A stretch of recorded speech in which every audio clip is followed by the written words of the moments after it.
Thank you and welcome to the show this morning. The topic this morning is the National Association for the Advancement of Colored People, the NAACP, and the guest is AlanaSpeaks41.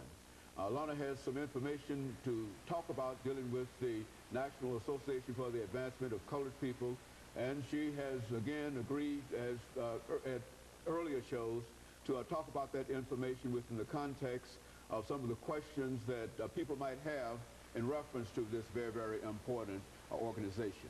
Alana, let's start by having you to talk about AlanaSpeaks41 this morning, to talk about your background, your education, and some of the things that were important in terms of eventually leading you to us this morning, and especially to talk about such a very, very important topic as the National Association for the Advancement of Colored People. Let's get some information, then we'll talk about that topic. Okay, so my first school was Napier Elementary School, where I had Mr. Downey for pre-K.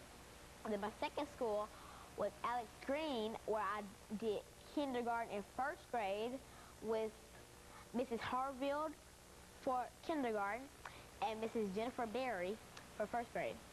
Now, after that, I again switched schools to Glenn Elementary, where I did second and third grade because for second I had Trudy Vest, and for third I had Wendy Anderson. Now I am currently in fourth grade with teacher Caitlin Astrew at Robert Churchwell Magnet Museum Elementary. And so you think that this educational environment has given you enough courage to want to talk about what we consider to be a very, very serious topic, and that is the National Association for the Advancement of Colored People. But as all of us know, you can not talk about that topic until you deal with that crucial issue of slavery. And let's talk about what you know about the institution of slavery that started more than 300 years, in which Africans were involved for more than 300 years. What about slavery as you know it? Well, slavery started, well, it just basically started, and then it went on for 300 years, and after those 300 years, the black people were just free from being owned by a slave owner. Yeah. Now, it was illegal to have a slave, and in the 13th, 14th, and 15th Amendment, the 13th states that all black people have freedom, and the 14th stated that they are legally a citizen, and the 15th gave them the right to vote.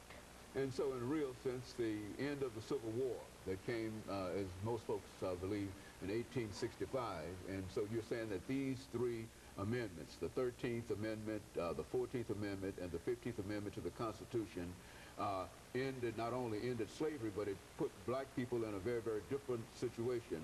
Now, how did people react to Africans being emancipated, being free, given citizenship, and given the right to vote? Well, some terrorist groups did not like that at all. They wanted to push black people back into slavery, for they thought that the black people couldn't be citizens, that they shouldn't have the right to vote, and that they should not be a citizen. And so there was quite a bit of opposition, you're saying, to... now, who were some of the individuals who opposed this, some groups that opposed this idea of African citizenship and freedom and et cetera? Well, the NAACP started in 1909, in which their dream was to get the barrier from black people and white people and just to make it go away. So there's an idea about equality even with the very, very beginning of the National Association for the Advancement of Colored People. Is that what we're saying? Yes, I am. Okay, and I think what we're preparing now for in the next minute, the end of the show. But I think that what you said now about the NAACP, you've indicated that it's a very, very important organization, and you've given the date in which it started in 1909. And when we come back, what we want to do is to delve further into this whole issue of the National Association for the Advancement of Colored People, because I think what you've tried to do now is to hit only the top. Now, I want you to talk about the 13th Amendment to the Constitution, the 14th and the 15th Amendment when we come back. But first we have to have this first commercial break. But do you have any problems in terms of what the delivery of the information that you're giving us today? No problems. I am very prepared, and I am very ready to speak of the National Association for the Advancement of Colored People. Okay, and so we want you to speak to that issue within the next 20 seconds, you see, because we've got that time, and so within the next 20 seconds, we want you to tell everything that you know about the National Association for the Advancement of Colored People, because this was your idea. You must remember to talk about this crucial organization. And of course, we'll be back with our audience following this very, very short commercial break.